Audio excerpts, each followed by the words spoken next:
He's a very good teacher. He's an entertaining guy. He has some real expertise that not many people out there do. He played in the NBA. Okay, ready, go. Here we go. I grew up in the 60s, and my major college career, I played for a fellow who's now in the Hall of Fame, Chuck Daly. I played at University of Pennsylvania back in the early 70s when they had some great teams, mostly top 20. And then I was drafted in the first round by the then Kansas City Kings, and I played a short stretch with the Celtics and a little longer stretch with the Clippers. I have been going around the country and the world for many years talking to clinics. I've done thousands of clinics for people your age. I've done a lot of clinics for people their age to help them teach and coach you guys better. But so much of what we do in basketball is teach the basketball side first, and we leave the body coordination last, which is cart before the horse. We're going to learn how to jump. Do you know how to jump already? Yeah. Sure, you're in 6th grade. Everybody knows how to jump in 6th grade. He teaches them the basics. It's fundamentals. It's not NBA style. It's not college style. It's just down to the ground basic basketball, and I think that's what I like about it so much. Children learn this game at way too fast a pace because their ability to run is much faster than their ability to control the ball while they're on the run. Until you do this stuff, teaching shooting and passing and making moves and stuff like that is somewhat superfluous. So sometimes adults who are used to looking at higher levels of basketball try to pick from those games what could be useful for those children. And that's where we begin to go awry. Because the biggest challenge and the biggest flaw is oftentimes they're looking at the wrong things. And the first wrong thing they're looking at is what I call the tactical side of basketball, X's and O's. Where can we put our better X's to defeat the O's? Whereas at these younger levels, X's and O's should be a long ways down the list. And what should be paramount on the list is how can kids become better players? All I want you to do is run the same distance you did before. You're going to dribble 2-3 times max. And you're going to pivot on that major foot you had. Left foot. Then you're going to come back. Jump stop. Pivot. Why would you even want to introduce whatever the basketball analogy is to trigonometry when they're not ready yet to even learn fractions? We have basic levels of math to teach children in America before they ever get to Algebra 2 and trigonometry.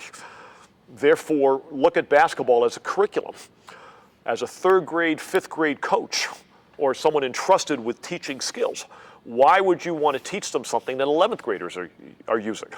That may be what you see on TV or what you see at your local high schools, but you've got to appreciate more so their incapabilities than their capabilities.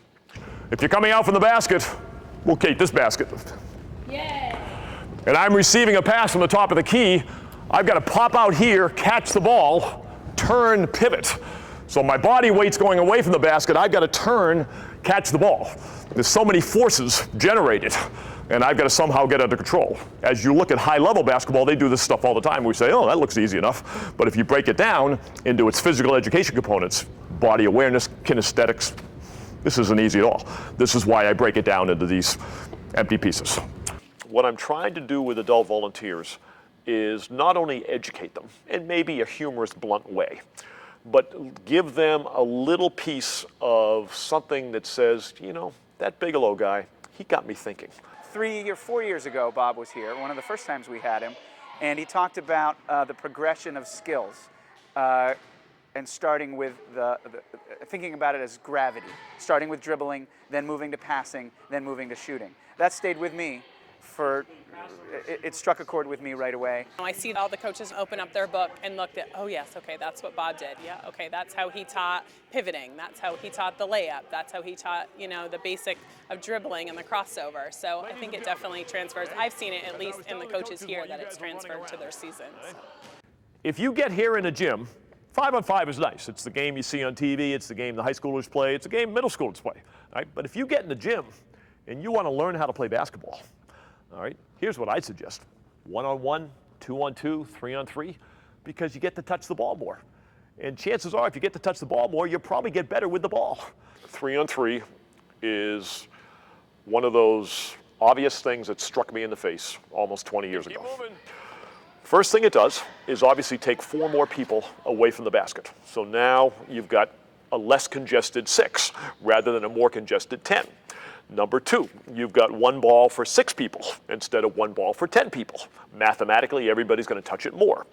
Number 3, to me, maybe the most important piece, the pace of the game slows down 90%. And as I told you earlier on, the hardest thing about basketball at this age is the children's ability to run faster than their ability to handle and catch the ball. It slows down the game more to a pace. Now, believe me, it's still frantic, it's still chaotic, because the kids are still kids and they're young and developing. If you score, the guys on the sidelines come in. One of the hardest things about being an offensive player is oftentimes they don't have the ability to pass to the 2 other people on the floor because they're covered or they stumbled or they're too far away. So now what you do is you get someone on the sideline, 1 or 2 or 3 people, that allows them to pass the ball out of bounds to a teammate. And then they can move around again and go get the ball. So it gives an advantage to the offense when the offense needs it because it's a less coordinated offense and a more coordinated defense. Keep moving, good. Up, gonna have a head-on collision here. Which shoulder, Jamie? Which shoulder? There we go, good. Excellent. I think Bob's clinics are really fun and entertaining, and I really like his philosophy on basketball and his philosophy on kids and teaching the kids, and that's not too far over their head. Well, his message is that kids need to just play. They need to learn the rules, the skills, and they need to enjoy the game. It's less about winning for them than just playing. And what I'm trying to do, more so than any, whether it's proper teaching or not, is give children appreciation for a game that they can play long after they play organized basketball. That's probably the most important thing of all, giving the children appreciation for a wonderful game that they can play for a lifetime.